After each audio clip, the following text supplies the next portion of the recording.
Hello everyone, मी Tejashri. Teju kitchen recipes मध्ये तुम्हा सर्वांचे खूप खूप स्वागत. आज मी तुम्हाला तळलेल्या मोदकांची रेसिपी दाखवणार आहे. त्या रेसिपीसाठी लागणारे साहित्य आपण आता बघून घेऊ. 1.5 वाटी मैदा. मैद्याऐवजी तुम्ही गव्हाचं पीठ पण घेऊ शकता. त्याच्यानंतर 1 वाटीला थोडा कमी खवा. हा खवा मी घरी बनवला आहे. अर्धी वाटी साखर. एक छोटं नारळ मी किसून घेतलंय. थोडं तूप घेतलंय मोहनसाठी. वेलची पूड घेतलीये आणि ड्रायफ्रुट्स घेतले. आता आपण पीठ मळून घेऊ. मैद्यामध्ये मी थोडं नमक टाकते. त्याच्यानंतर थोडं तूप घालूया मोहनसाठी. आता याला छान असं मिक्स करून घ्यायचं.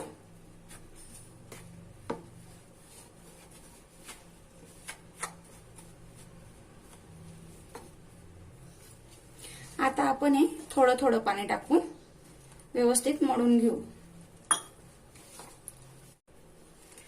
हे बघा, या अशा पद्धतीने आपल्याला हा मळून घ्यायचंय. जास्त घट्ट पण नाही आणि जास्त पातळ पण नाही. आता आपण याला अर्धा तास झाकून ठेवूया.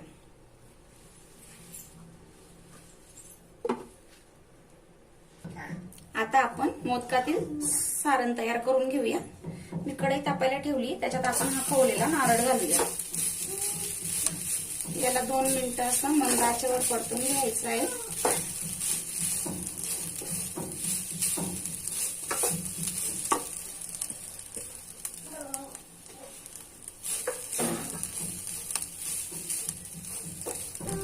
परतल्यानंतर आता आपण त्याच्यात टाकूया साखर आणि खवा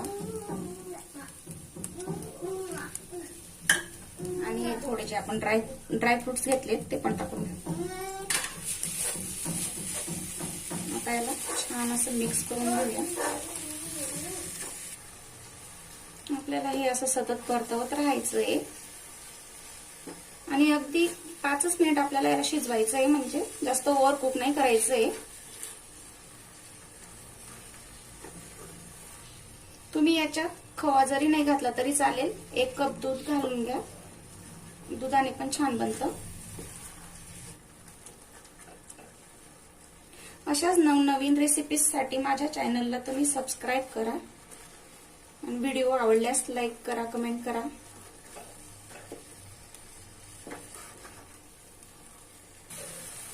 हे बघा, मोदकाचे सारण आता इथे आपले तयार आहे. कलर पण चेंज झालाय. आता आपण गॅस बंद करून देऊ आणि त्याच्यात हे वेलची पूड टाकून घेऊ.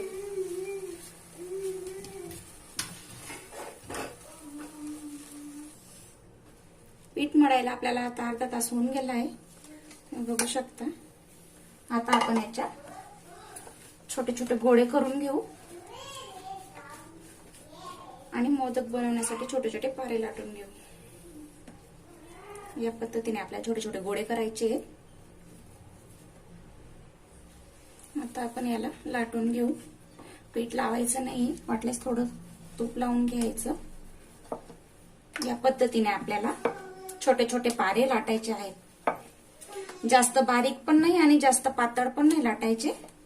मीडियम लाटायचे.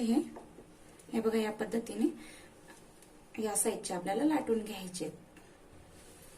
आता आपण याच्यामध्ये सारण भरून घेऊया आणि मोदक तयार करू. हे बघा, या पद्धतीने असं आपण याच्यात सारण भरून घ्यायचंय आणि छोटे छोटे अशा प्लेटा पाडायच्या आहेत.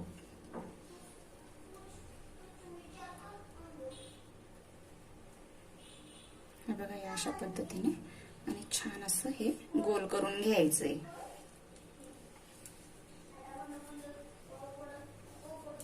याच पद्धतीने आपल्याला सगळे मोदक बनवायचे आहेत. बघा,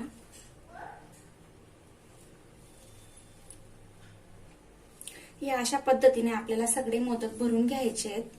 चला तर मग आता आपण यांना तळून घेऊया. मी इथे मोदक तळण्यासाठी तेल गरम ठेवलंय. तेल छान गरम झालंय. आता आपण त्याच्यात मोदक टाकूया.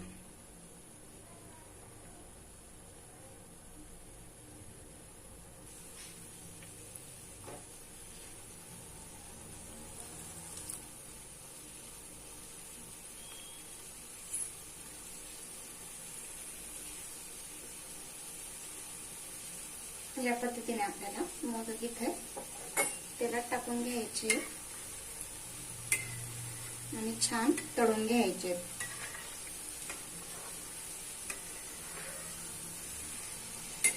मोदक आपल्याला लाल रंग होईपर्यंत तळायचे.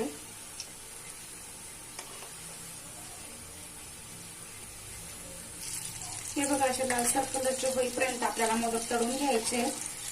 आता आपले हे मोदक झाले, आपण यांना तळून घेऊ.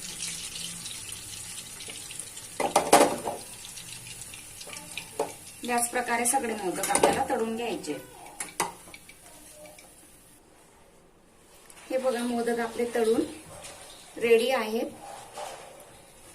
हे मोदक तुम्ही 3 ते 4 दिवस व्यवस्थित राहतात, खराब होत नाहीत. तुम्ही 3 ते 4 दिवस हे बनवून ठेवू शकता. तर आज वेळात वेळ काढून ही रेसिपी पाहिल्याबद्दल तुम्हा सगळ्यांचे खूप खूप धन्यवाद आणि तुम्हा सर्वांना उद्यापासून सुरू होणाऱ्या गणेश उत्सवाच्या हार्दिक हार्दिक शुभेच्छा. थँक्यू.